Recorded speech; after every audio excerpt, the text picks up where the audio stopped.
कभी ऐसा सोचा है कि जब सारी दुनिया गहरी नींद में होती है तब ब्रह्मांड में कुछ खास होता है? आज हम एक ऐसे ही गुप्त समय और एक बहुत ही शक्तिशाली प्राचीन सूत्र के बारे में बात करने वाले हैं। रात के ठीक 12:40 का शिव सूत्र। तो ये 12:40 आखिर है क्या? देखिए, ये सिर्फ घड़ी का एक समय नहीं है। ये वो खास पल है, वो क्षण जब महाकाल की ऊर्जा हमारी पृथ्वी के सबसे ज्यादा करीब होती है। आप ऐसा समझ सकते हैं कि इस वक्त हमारी दुनिया और आध्यात्मिक दुनिया के बीच का जो पर्दा है वो लगभग हट जाता है। तो सवाल यही उठता है कि जब दुनिया सोती है तो क्या ब्रह्मांड असल में जागता है? बिल्कुल। रात की उस गहरी खामोशी में एक ऐसी शक्ति छुपी है, एक ऐसी ऊर्जा जो दिन के शोर शराबे में कहीं खो जाती है। चलिए अब इस रहस्य से पर्दा उठाते हैं कि आखिर ये समय इतना चमत्कारी क्यों है। ये कोई सुनी सुनाई बात नहीं है, इसके पीछे ऊर्जा का एक बहुत गहरा विज्ञान काम करता है जिसे हम शिव तत्व कहते हैं। तो देखिए, सारा खेल है फ्रीक्वेंसी का, यानी कि हमारे कंपन का। जब हमारी ऊर्जा की फ्रीक्वेंसी ब्रह्मांड की फ्रीक्वेंसी से मैच कर जाती है ना, तो हमारे सोचे हुए विचार हकीकत का रूप लेने लगते हैं। और रात के 12:40 का समय इसी अलाइनमेंट के लिए, इसी जुड़ाव के लिए सबसे परफेक्ट माना गया है।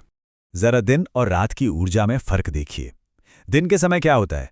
शोर, भागदौड़, दिमाग में हजार चीजें, मतलब हमारी सारी एनर्जी बिखरी हुई रहती है। लेकिन रात में, खासकर इस समय, खामोशी होती है और सारी ऊर्जा एक जगह फोकस्ड होती है।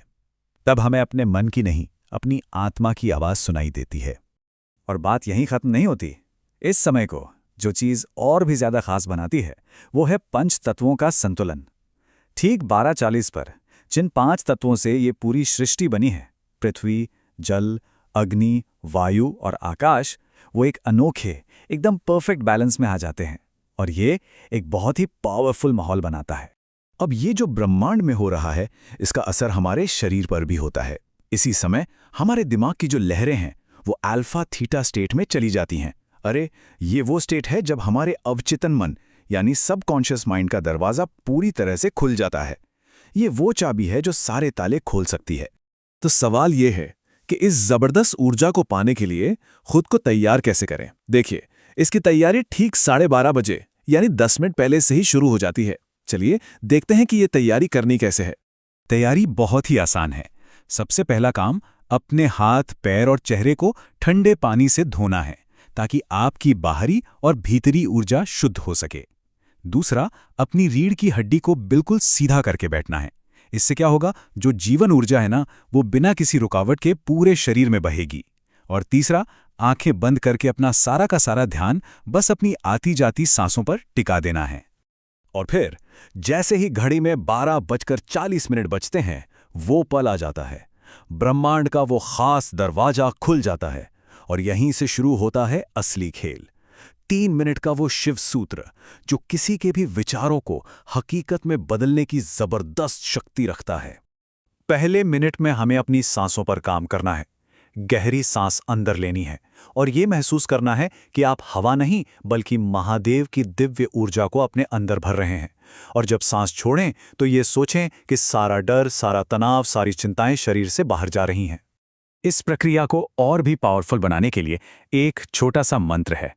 सांस अंदर लेते समय मन में सोचें सो, और सांस छोड़ते समय मन में सोचें हम। सो हम। इसका मतलब बहुत गहरा है। मैं वही हूं, मैं ही शिव हूं। मतलब मैं और ये ब्रह्मांड, हम अलग नहीं, एक ही हैं। अब आता है दूसरा मिनट। इसमें हमें ध्वनि और कंपन का जादू इस्तेमाल करना है। अपना पूरा ध्यान अपने गले पर लाना है और एक धीमी गहरी म की ध्वनि निकालनी है। ठीक वैसे ही जैसे कोई भौरा गूंजता है। ये एक खास वाइब्रेशन पैदा करती है।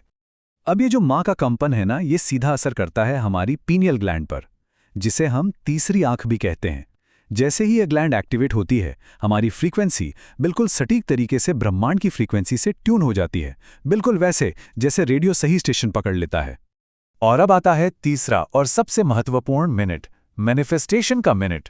पहले 2 मिनट की प्रक्रिया से आपका मन अब एक कोरे कागज की तरह एकदम साफ और शांत हो चुका है। अब इस पर जो भी लिखा जाएगा वो सच हो जाएगा। तो इस आखिरी मिनट में अपनी इच्छा को ब्रह्मांड तक कैसे पहुंचाना है, यहीं पर इसका सबसे बड़ा रहस्य छुपा है और ज्यादातर लोग यहीं पर एक छोटी सी गलती कर बैठते हैं। चलिए समझते हैं कि सही तरीका क्या है। मूल मंत्र बस इतना है, मांगना नहीं है, धन्यवाद देना है। क्यों? क्योंकि जब हम कुछ मांगते हैं तो हम ब्रह्मांड में कमी की ऊर्जा भेजते हैं कि मेरे पास ये नहीं है, लेकिन जब हम धन्यवाद देते हैं तो हम प्रचुरता की ऊर्जा भेजते हैं और ब्रह्मांड हमेशा उसी ऊर्जा को कई गुना बढ़ाकर हमें वापस देता है। तो अपनी इच्छा को ऐसे बोलना है जैसे वो पहले ही पूरी हो चुकी है। मान लीजिए किसी को सफलता चाहिए, तो उसे ये नहीं कहना कि मुझे सफलता दो। उसे कहना है, हे महादेव, मुझे इतनी बड़ी सफलता देने के लिए आपका बहुत बहुत धन्यवाद। इस तरह आप उस इच्छा को हकीकत मानकर स्वीकार कर रहे हैं। लेकिन याद रखिएगा, सबसे जरूरी चीज सिर्फ शब्द नहीं बोलने हैं, भावना ही इस प्रक्रिया का असली ईंधन है। उस खुशी को, उस आभार को सच्चे दिल से महसूस कीजिए जो इच्छा पूरी होने के बाद आपको होगी। आपकी भावना जितनी सच्ची और गहरी होगी, ब्रह्मांड की प्रतिक्रिया उतनी ही तेज होगी। जब 3 मिनट पूरे हो जाएं, तो एकदम से आंखें मत खोलिए। कुछ पल उसी शांति में बैठे रहिए। ये बहुत जरूरी है, क्योंकि इस समय ब्रह्मांड आपके संकल्प को, आपकी इच्छा को स्वीकार कर रहा होता है। जब आप उस शांति में बैठे होंगे तो शायद आप महसूस करेंगे कि आपके चारों ओर एक ठंडी और बहुत सुखद ऊर्जा का एक घेरा सा बन गया है। इसे शिव कवच कहते हैं। ये कवच अगले 24 घंटों तक आपकी रक्षा करता है और आपकी इच्छा को पूरा होने के लिए रास्ता साफ करता है। और हाँ, निरंतरता बहुत जरूरी है। अगर इस साधना को लगातार 21 दिनों तक कर लिया जाए तो ये सिर्फ एक आदत नहीं रहती, बल्कि आपके जीवन का, आपकी ऊर्जा का एक स्थायी हिस्सा बन जाती है। कुछ आखिरी बातें जो बहुत जरूरी हैं। पहली, मन में जरा भी शक मत लाइएगा। शक उस बीज को उगने से पहले ही खत्म कर देता है। दूसरी, इस प्रक्रिया के दौरान मोबाइल फोन जैसी इलेक्ट्रॉनिक चीजों से बिल्कुल दूर रहें। तीसरी, अगर शरीर में कंपन हो या आंखों में आंसू आए तो घबराना नहीं, ये अच्छा संकेत है। इसका मतलब है कि शरीर की गुरुकी हुई ऊर्जा बाहर निकल रही है। और चौथी, इस शक्ति का इस्तेमाल हमेशा अपनी और दूसरों की भलाई के लिए ही करना है। तो बस विश्वास रखिए, ब्रह्मांड हमेशा हमें पुकारता है।